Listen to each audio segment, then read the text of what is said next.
Hello students, inter physics प्रकाश का परावर्तन, गोली दर्पण एवं अपवर्तन, ये चैप्टर हम आपको पढ़ा रहे हैं फिजिक्स में, इंटर फिजिक्स में। इसमें हमने आपको थ्योरी कंप्लीट करा दी है। अब इसके हम न्यूमेरिकल्स करेंगे।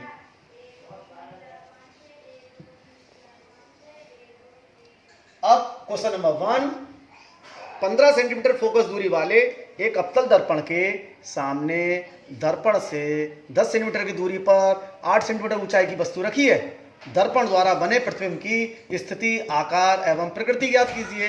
किरण आरेख भी बनाइए। ये भी एक्स्ट्रा बढ़ा दिया हमने, क्वेश्चन में नहीं था लेकिन हमने बढ़ा दिया, किरण आरेख भी बनाइए। तो हमें क्या गिवन डेट है, देखो फिर से शुरू पढ़ते जा रहे हैं, क्वेश्चन पढ़ेंगे। न्यूमेरिकल करने की टेक्निक ये होती है कि सवाल पढ़ते जाओ और जो चीज दी हुई है उसे सिंबल से लिखते जाओ। तो 15 सेंटीमीटर फोकस दूरी वाले, फोकस दूरी हम जानते हैं एफ से लिखते हैं। Given that F equal to 15 centimetre, तो 15 सेंटीमीटर लिख दिया। अवतल दर्पण हम जानते हैं, अवतल दर्पण देखो चित्र बनाया है हमने। अवतल दर्पण का फोकस, अवतल वाला दर्पण है, इसका फोकस पी से, ध्रुव से इधर को होता है, इसलिए फोकस दूरी इसकी माइनस होती है। तो यहाँ पर क्वेश्चन में 15 सेंटीमीटर लिखा हुआ है, ये नहीं लिखा हुआ है +15 -15। इसका केवल मान दिया, न्यूमेरिकल वैल्यू दी हुई है। इसका चिन्ह हमें अपने आप से सोचना है, इसका चिन्ह प्लस होगा कि माइनस होगा। चूंकि अवतल दर्पण है इसलिए हम अपने पास से क्या लेंगे, इसमें माइनस, कि अवतल दर्पण की फोकस दूरी माइनस लिया होती है, तो अवतल दर्पण है ये। अगर यही उत्तल दर्पण होता, कहता 15 सेंटीमीटर फोकस दूरी वाले उत्तल दर्पण, तो एफ इसका 2 +15 लेते, कि उत्तल दर्पण का फोकस राइट हैंड साइड पर होता है, किससे, ध्रुव से। अब आगे पढ़ते हैं। 15 सेंटीमीटर फोकस दूरी वाले अवतल दर्पण, तो एफ इसका 2 लिख दिया। के सामने अवतल दर्पण से 10 सेंटीमीटर की दूरी पर 8 सेंटीमीटर ऊंचाई की वस्तु, तो वस्तु की 10 सेंटीमीटर दूरी दी हुई है। वस्तु दूरी हम जानते हैं यू से लिखते हैं, हमेशा यू माइनस ही होगा, कि हमेशा वस्तु जो होती है दर्पण से लेफ्ट हैंड साइड में रखी जाती है, इधर को रखी जाती है। वस्तु हमेशा इधर रखी जाएगी, तो पी से इधर चलेंगे तो माइनस होगा। ये सवाल में माइनस नहीं दिया होगा, माइनस हमने पास से लेना पड़ेगा। सवाल में केवल वैल्यू ली होगी 10 सेंटीमीटर दूरी पर, तो यू इक्वल टू -10। 8 सेंटीमीटर ऊंचाई वस्तु की ऊंचाई लिखते हैं हम, y1 से लिखते हैं, पता है फॉर्मूले में। तो ऊंचाई वस्तु हमेशा ऊपर को रखेंगे, सीधी मुख से ऊपर की ओर, तो प्लस ली जाएगी। ये भी प्लस ली जाएगी सदैव, ये सदैव प्लस, ये सदैव माइनस। प्लस ये दर्पण से मैंने प्रतिबिंब की स्थिति ये बताना है, प्रतिबिंब कि कहाँ बनेगा, कैसे बनेगा, कि 2 सेंटीमीटर दूरी पर बनेगा, 5 सेंटीमीटर दूरी बनेगा, पहले बनेगा दर्पण से या दर्पण के बाद में बनेगा। आकार कितना होगा, यानी कि लंबाई उसकी कितनी होगी, 10 होगी, 15 होगी, 20 होगी। प्रकृति बताना है कि प्रतिबिंब जो है सीधा बनेगा कि उल्टा बनेगा, छोटा बनेगा या बड़ा बनेगा, वास्तविक बनेगा या आभासी बनेगा, ये प्रकृति कहलाती है। तो हम सबसे पहले u दिया है मान लिए, और y1 दिया हुआ है, और f दिया है। u भी f दिया हुआ है, तो u भी f में हमें फॉर्मूला पढ़ा है, दर्पण का सूत्र 1/u + 1/v = 1/f। ये फॉर्मूला हम प्रूव करा चुके हैं आपके लिए, उत्तल दर्पण के लिए भी और अवतल दर्पण के लिए, दोनों के लिए सेम ही होता है। तो दर्पण सूत्र लिखा है, इसलिए हमने दर्पण मेंशन नहीं करा है कौन सा दर्पण है, कोई सा दर्पण हो, सूत्र एक ही होगा। अब इस फॉर्मूले में 3 चीजें हैं, u v f। इस तीनों चीजों में से हमें f गिवन है, फोकस दूरी, u गिवन है, 2 चीज दी हुई है, तो हम v निकाल सकते हैं। 3 में से 2 पता है तो 3 निकाल सकते हैं। लेकिन याद रखना, इस सूत्र में जो भी चीज रखी जाएंगी, जिसकी u और f के मान रखे जाएंगे, जिस भी 3 चीजों में से 2 चीजों को मान रखे जाएंगे, तीसरी निकल आएगी। तो वो 2 चीजें जो मान रखे जाएंगे वो चिन्ह सहित रखे जाएंगे उनके मान, और तीसरी चीज का मान चिन्ह नहीं लगाएंगे, तीसरी चीज अपने आप चिन्ह सहित निकल के आएगी। तो देखो u की जगह हमने लगा दिया -10, और v ऐसे उतार लिया क्योंकि हमें पता नहीं है, f का मान लगा दिया -15, -10 -1/10 1/10 को उधर ले जाएंगे, प्लस हो जाएगा। तो इसमें एलसीएम लिया -15 और 10 का, 15 और 10 का एलसीएम 30 हो जाएगा। 15 दूनी 30, 2 एकम 2, -2, 10 3 30, 3 एकम 3 आ गया, 3 में से 2 गया, 1 बचा, 1/30, 1/v = 1/30। तो इसे पलटेंगे तो v = 30। चूंकि ये सब वैल्यू सेंटीमीटर में दी हुई हैं, इसलिए वस्तु की प्रतिबिंब की दूरी भी सेंटीमीटर में आएगी। अब इसका चिन्ह कैसा आया, प्लस। ये प्लस चिन्ह क्या बता रहा है, प्लस चिन्ह ये बता रहा है कि दर्पण से जो प्रतिबिंब बनेगा, वो दर्पण हमारा जे है, इससे प्रतिबिंब जो बनेगा पी जे है, तो इससे प्रतिबिंब किधर बनेगा, राइट हैंड साइड में। प्लस आया, प्रतिबिंब इधर बनेगा राइट हैंड साइड में। और इधर जो प्रतिबिंब बनता है, वास्तव में किरणें अंदर तो जाती नहीं है, वस्तु इधर रखी हुई है, तो किरणें जबरदस्ती मिलाई जाती हैं, तो प्रतिबिंब कैसा बनेगा, वास्तविक बनेगा, आभासी बनेगा। तो क्या बनेगा, इससे क्या बदल गया, प्लस चिन्ह से बदल गया। प्रतिबिंब कैसा होगा, दर्पण के पीछे बनेगा। अगर माइनस आता 30 तो दर्पण से पहले बनता, दर्पण पीछे नहीं बनता। और प्लस आया इसका, दर्पण पीछे बनेगा, और पीछे बनना है इसलिए कैसा होगा, वास्तविक नहीं होगा, आभासी होगा। तो अतः आभासी प्रतिबिंब दर्पण के पीछे 30 सेंटीमीटर दूरी पर बनेगा। ये आंसर हो गया इसका, V प्लस एस लिए। अब हम इसमें और भी निकालेंगे चीजें। तो रेखीय आवर्धन सूत्र पढ़ा है, m हमने रेखीय आवर्धन बराबर होता है y2 बटे y1, एक तो फार्मूला ये होता है रेखीय आवर्धन का, और एक होता है माइनस बी अपान यू। ये फार्मूला ले लिया, y2 upon y1 equal to minus B upon U. ये प्रूव करा चुके हैं इस फार्मूले का भी। y2 की जगह y2 लिखा, y1 की वैल्यू हमें पता है 8 प्लस 8 लगा दिया, v की वैल्यू हम निकाल चुके हैं 30, और u की वैल्यू हमें गिवन है कितना -10। इसमें भी चिन्ह सहित मान रखे जाएंगे, इस सूत्र का चिन्ह है और ये u का मान -10 रखा, v का मान +30। अब 10 3 30, तो माने हमारे +3 आ गया, 8 अपान में उधर ले जाएंगे, मल्टीप्लाई हो जाएगा, 3 8 24 सेंटीमीटर। ये भी प्लस की आई y2, ये प्लस y2 माने प्रतिबिंब की लंबाई, तो प्रतिबिंब की लंबाई प्लस है, इसका मतलब प्रतिबिंब कैसा बनेगा, प्लस में है तो मुखक से ऊपर बनेगा, यानी सीधा बनेगा। अगर माइनस में आ जाती तो नीचे बनता, यानी कैसा बनता, उल्टा बनता। तो इससे क्या बदल गया, 24 सेंटीमीटर ऊंचा, ये प्रतिबिंब की लंबाई आ गई, सीधा ऊंचा सीधा प्रतिबिंब बनेगा।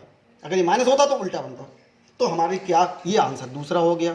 तो आंसर हमारा फाइनली क्या हुआ, हम पूछे स्थिति क्या है, तो हम स्थिति बताएंगे कि प्रतिबिंब जो है किधर बनेगा, कहाँ स्थित होगा, दर्पण के पीछे, कैसे और कितनी दूरी पर, 30 सेंटीमीटर दूरी बनेगा। ये स्थिति हो गई इसकी। आकार इसका कितना होगा, 24 सेंटीमीटर बनेगा आकार का।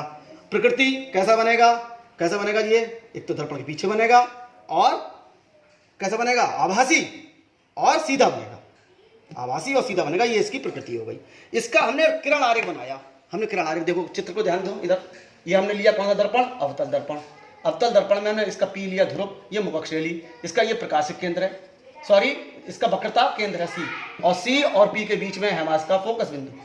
अब हमें गिवन क्या है, हमें दिया हुई है इसकी फोकस दूरी, हमें इसकी पता है कितनी, 15 सेंटीमीटर। तो फोकस दूरी कहाँ से, P से लेकर F तक की दूरी ये वाली, ये 15 सेंटीमीटर है हमारी। अब हमारी वस्तु कहाँ रखी हुई है, P से 10 सेंटीमीटर दूरी पर, तो ये तो दूरी 15 है, तो ये वस्तु इससे इधर नहीं होगी, इन दोनों के बीच में होगी, 10 सेंटीमीटर में वस्तु रखी हुई है, ये वस्तु ये रखी है AB। अब इस वस्तु का हम प्रतिबिंब बनाना चाह रहे हैं, तो इसके सिर से किरण चला दी मुखक्ष के समांतर, ये किरण इस बिंदु पर आके गिरी M पॉइंट पर।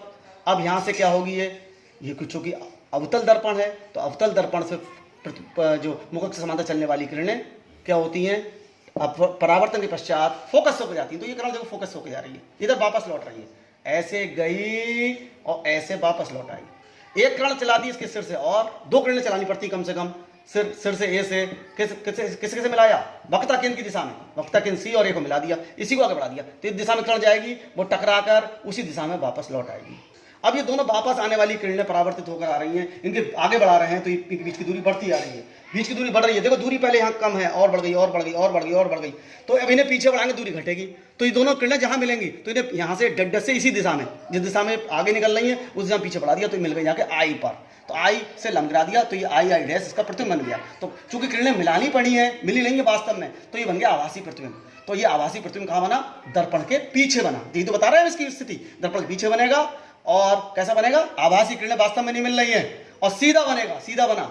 और इसकी कितनी दूरी बनेगा, ये दूरी हमने आंसर निकाला इसका, V = निकाला, इसका आंसर निकाला था V = 30 सेंटीमीटर दूरी बनेगा। और इसकी लंबाई जो ये आंसर निकाला, कितनी लंबाई का बनेगा, 24 सेंटीमीटर लंबाई का। देखो वस्तु थी कितने सेंटीमीटर लंबाई की, वस्तु थी 8 सेंटीमीटर ऊंचाई की, और इसकी ऊंचाई बन गई 24 सेंटीमीटर, 3 गुना बढ़ गया। दैट्स फाइनल, किरण बता दिया। दूसरा क्वेश्चन देखो, 30 बिल्कुल सेम है, 30 सेंटीमीटर वक्रता त्रिज्या के उत्तल दर्पण। अब दर्पण है उत्तल के सामने 5 सेंटीमीटर ऊंचाई की वस्तु दर्पण से 10 सेंटीमीटर दूरी पर रखी है, प्रतिबिंब की स्थिति, आकार में प्रकृति ज्ञात कीजिए। किरण आरेख भी बनाना है, तो बिल्कुल सेम क्वेश्चन है। 30 सेंटीमीटर वक्रता त्रिज्या का उत्तल दर्पण, ये वक्रता त्रिज्या दी हुई है, वक्रता त्रिज्या लिखते हैं R से। अब दर्पण चेंज हो गया, पहले भैया उत्तल था, अवतल था, अब उत्तल हो गया। उत्तल वाला हमने डायग्राम बनाया, उत्तल वाले में क्या होता है, अवतल वाले का गोला इधर पूरा होता है, तो उसका वक्रता केंद्र इधर स्थित होता है, तो इसलिए वक्रता त्रिज्या, इसको हम P से चलेंगे किधर की ओर, राइट हैंड साइड में, तो वक्रता त्रिज्या प्लस होगी, तो ये +30 हुई, तो R = +30। हम जानते हैं दर्पण कोई सा होता है, उत्तल चाहे अवतल, उसकी फोकस दूरी वक्रता त्रिज्या की आधी होती है, R/2, R है 30/2 नहीं 15 हो जाएगी। यह भी कैसी होगी, प्लस, किसका भी F फोकस इधर होगा, फोकस पॉइंट ये दिया हुआ हमने, P से इधर की होता है, राइट हैंड साइड में उत्तल दर्पण की फोकस दूरी प्लस होगी, क्योंकि इसका फोकस बिंदु जो होता है राइट हैंड साइड में होता है, अवतल में इधर होता है, लेफ्ट हैंड साइड में, इसलिए माइनस होती है, तो ये +15 हो गई। 5 सेंटीमीटर ऊंचाई दी हुई है, 5 सेंटीमीटर यानी प्लस, और ये वस्तु तो ऊपर की ओर रखी हो, मुख से नीचे उल्टी थोड़ा रखी होगी, इसलिए प्लस होगी। अब 10 सेंटीमीटर दूरी, वस्तु की दूरी 10। अब चूंकि वस्तु हमेशा लेफ्ट हैंड साइड रखी जाती है इसलिए माइनस लिया जाएगा, यू, ये यू है, यू बराबर -10। अब क्या है, वस्तु की दूरी दी हुई है u, y प्रतिबिंब की वस्तु की लंबाई दी हुई है, फोकस दूरी पता लग गई। अब फिर फॉर्मूला ये लगा देंगे, दर्पण सूत्र 1/u + 1/v = 1/f। u की वैल्यू -10, v पता नहीं है, f की वैल्यू 15, +15 है, 15 लगा दी, -1/10 उधर ले गए। ये देखो ये फॉर्मूले में हमने मान रखा है, इस बार 1/u + 1/v = 1/f में u का और f का मान लगाया है। 1/-1/10 को उधर ले जाएंगे, प्लस का हो जाएगा, इससे ये आ गया।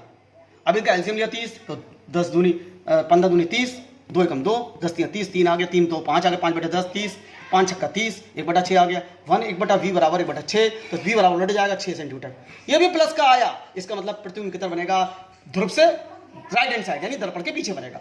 तो कैसा बनेगा, पीछे जो प्रतिबिंब बनेगा वो सीधा बनेगा, ठीक है, क्योंकि प्रतिबिंब बनेगा सीधा बनेगा, तो ये लिखा सीधा प्रतिबिंब बनेगा, दर्पण के प्लस ये आया, इसका मतलब पीछे बनेगा। अब पीछे वाला जो प्रतिबिंब होता है वो होता है आभासी, तो आभासी प्रतिबिंब दर्पण के पीछे 6 सेंटीमीटर दूरी बनेगा, 6 आंसर आया है। अब ये प्लस है इसलिए।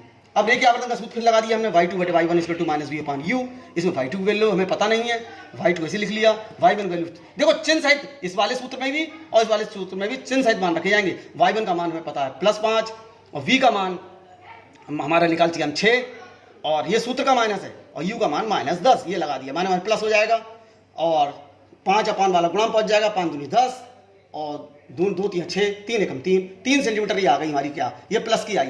इसका मतलब प्लस का आने का मतलब है प्रतिबिंब कैसा बनेगा, सीधा बनेगा। अगर माइनस में आती लंबाई तो क्या बनता, उल्टा बनता, तो 3 सेंटीमीटर ऊंचा सीधा प्रतिबिंब बनेगा। तो क्या इसका क्या प्रकृति हो गई, प्रकृति। अब इसका डायग्राम बना दिया हमने, देखो डायग्राम कैसे बनाया, किरण आरेख कि वस्तु ले ली हमने, एक दर्पण ले लिया, कौन सा, उत्तल दर्पण, ये मुख अक्ष इसकी, ये ध्रुव है इसका, ये इसका वक्रता केंद्र, तो वक्रता त्रिज्या आर हो गई पूरी, आर पूरी 30 सेंटीमीटर हो गई, इधर की और प्लस इन दोनों बीच में ले लिया एफ, तो ये दूरी हो गई फोकस दूरी यहाँ से यहाँ तक की। अब इसके सामने कितनी दूरी पर, 10 सेंटीमीटर दूरी पर, ये 15 है, ये 30 है, 30 की आधी 15, तो 10 सेंटीमीटर दूरी पर वस्तु रख दी है भी। अब वस्तु से इसका प्रतिबिंब बनाने के लिए इससे मुख वस्तु के सिर से हमने 2 किरणें चलाई, एक मुख से समांतर चलाई, ये किरण हमारी फोकस से आती हुई प्रतीत होगी। ये भैया उत्तल दर्पण फोकस से होकर जाएगी नहीं, यहाँ से गई किरण और टकरा के वापस ऐसे लौट के आएगी, ऐसा लगेगा कि कहाँ से आ रही है, एफ से। अब इसको यहाँ से यहाँ पर आपतन बिंदु से एफ को मिला दिया डेड से, इसी को आगे बढ़ा दिया, इधर वापस लौट आई, एक किरण हमने चलाई है उसके सिर से और सी की दिशा में, ये सी की दिशा में जा रही है, तो ये टकराकर अंदर थोड़ा जाएगी, इधर दिशा में ऐसे जाएगी, इसी दिशा में वापस सी की ओर जाने वाली किरण टकराकर उसी दिशा में वापस लौट आती है, ऐसे लौटेगी, तो ये किरण वापस लौट रही है। अब ये दोनों किरणें भी इधर बढ़ा रहे हैं, पीछे आगे क्यों बढ़ा रहे हैं, तो क्या बीच की दूरी बढ़ रही है, तो इन्हें पीछे बढ़ाएंगे, पीछे बढ़ाने पर ये मिल जाएंगे आई पर, आई से सलम गिरा दिया, आई डैश इसका प्रतिबिंब बन जाएगा। तो प्रतिबिंब कैसा बना, इसके मुकाबले सीधा बना, दर्पण के पीछे बना, और ये कितना बना, सीधा, और किरणें चूंकि वास्तव में नहीं मिली है, आप मिलानी पड़ी है, आभासी बना, तो आभासी प्रतिबिंब बनेगा, सीधा बनेगा और दर्पण के पीछे बनेगा। कितनी दूरी बनेगा, दूरी हमने v बराबर बता दिया कितना, 6 सेंटीमीटर, और उसकी ऊंचाई कितनी होगी, उसकी ऊंचाई होगी 3 सेंटीमीटर दर्पण प्रतिबिंब, दैट्स ऑल। अब आपको क्वेश्चन नंबर 3 होमवर्क है आपका, 24 सेंटीमीटर वक्रता त्रिज्या वाले अवतल दर्पण के सामने, ये वक्रता त्रिज्या दी हुई है कैपिटल R 24 सेंटीमीटर, अवतल दर्पण है, अवतल दर्पण का इधर होगा वक्रता केंद्र, तो माइनस लिया R बराबर -24, तो फोकस दूरी होती है वक्रता त्रिज्या की आधी 24/2 यानी -12 आ जाएगी। हाँ 5 सेंटीमीटर दूरी पर u बराबर -5 सेंटीमीटर है। मोमबत्ती रखिए, मोमबत्ती एक वस्तु का काम कर रही है, तो u बराबर -3 सेंटीमीटर दूरी पर है ये 3, तो -3 आ जाएगा। मोमबत्ती के प्रतिबिंब की स्थिति ज्ञात करनी है, यानी प्रतिबिंब कहाँ बनेगा, यानी v निकालनी है केवल, तो फॉर्मूला बस ये लगाना है 1/v 1/u + 1/v = 1/f। हमें f पता लग गया -12, u पता -3, तो f b इस मामले में f और u के चिन्ह से मान लगा दोगे तो v निकल जाएगा। होमवर्क में आपको एक क्वेश्चन और, होमवर्क में एक अवतल दर्पण से 10 सेंटीमीटर दूरी पर रखी वस्तु का 3 गुना बड़ा वास्तविक प्रतिबिंब बनता है, दर्पण की वक्रता त्रिज्या ज्ञात कीजिए। अवतल दर्पण है इसलिए 10 सेंटीमीटर दूरी पर वस्तु u दी हुई है, u बराबर हमेशा माइनस लिया जाता है इसलिए -10 हो जाएगा। 3 गुना प्रतिबिंब बनता है, यानी 3 गुना का मतलब y2/y1 = 3 गुना, यानी जो उसकी लंबाई होगी, यानी y2 बराबर हो जाएगा 3y1। वास्तविक प्रतिबिंब बन रहा है, वास्तविक प्रतिबिंब बनना है, इसका मतलब प्रतिबिंब की तरफ बनना है, पीछे नहीं बनना है, सामने बनना है। वक्ता त्रिज्या निकालनी है, वक्ता त्रिज्या मतलब आर निकालनी है। तो आर निकालने के लिए फोकस दूरी निकालनी पड़ेगी। फोकस दूरी निकालेंगे आप, करेंगे अपने आप, यू दिया हुआ है, एक फॉर्म लगाएंगे, कौन सा वाला, दो ही फॉर्म लगेंगे, 1/u + 1/v = 1/f वाला, और y2/y1 -v/u, इन दोनों फॉर्मूले की सहायता से फॉर्मूला क्वेश्चन भी अपने आप करके लाएंगे आप। That's all.